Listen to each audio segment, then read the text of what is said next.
দর্শক, এনসিপি নেতাদের বিক্ষোভ মিছিল শেষে এই মুহূর্তে সাংবাদিকদের সাথে কথা বলছেন নাসিরউদ্দিন পাটোয়ারি। আমরা সরাসরি চলে যাচ্ছি সেখানে।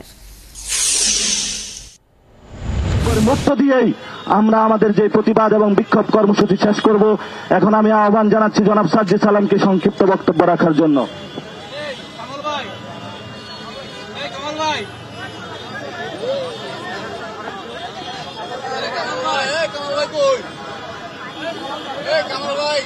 সংগ্রামী সহযোদ্ধারা, 2024-এর ছাত্র জনতার অভ্যুত্থানের আমাদের সবচেয়ে বড় শক্তি ছিল আমাদের বোনেরা। আমাদের বোনেরা যখন রাজপথের সামনের সারিতে দাঁড়িয়ে ফ্যাসিস্ট আওয়ামী লীগের সব শক্তিকে বৃদ্ধাঙ্গুলি দেখিয়েছিল, যখন আমাদের বোনেরা রক্ত দিয়ে জীবন দিয়ে খুনি হাসিনার মতো স্বৈরাচারের পতন ঘটিয়েছিল, তখন সেই আওয়ামী লীগ এই দেশ ছাড়া হয়ে দেশের বাইরে তাদের কিছু পতিত দোসর, তাদের কিছু বাচাটা তেলবাজ আমাদের বোনদেরকে আক্রমণ করা শুরু করেছে।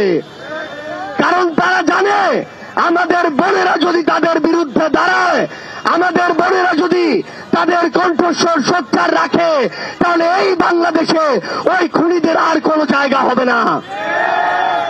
এই স্বৈরাচারের দোসররা, যাদের ন্যূনতম অনুশোচনা নেই, ন্যূনতম বিবেকবোধ নেই, যাদের মস্তিষ্কের বিকৃতি ঘটেছে, যারা টাকার কাছে, যারা তোষামোদির কাছে, ক্ষমতার কাছে যুগের পর যুগ ধরে নিজেদের বিবেকবোধের বিক্রি করে দিয়ে এসেছে, তারা এখন আমাদের মা বোনদের এমন নগ্ন ভাষায় কথা বলে যেটা আমরা মুখে উচ্চারণ করতে পারি না।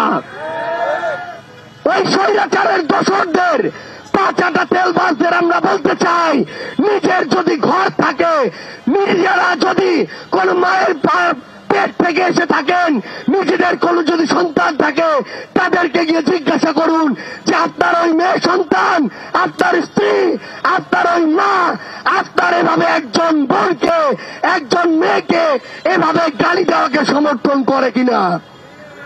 আমরা স্পষ্ট করে বলি, এই বাংলাদেশে, এই বাংলাদেশের বাইরে যে আওয়ামী লীগের দোসররা, খুনিরা এভাবে আমাদের বোনদেরকে অশ্রাব্য ভাষায় গালি দিয়ে তাদের মনোবলকে নরম করতে চায়, তারা মনে রাখুক আমাদের বোনেরা তাদের বিরুদ্ধে আরো শক্ত প্রাচীর হয়ে আগামীতে নামবে ইনশাআল্লাহ।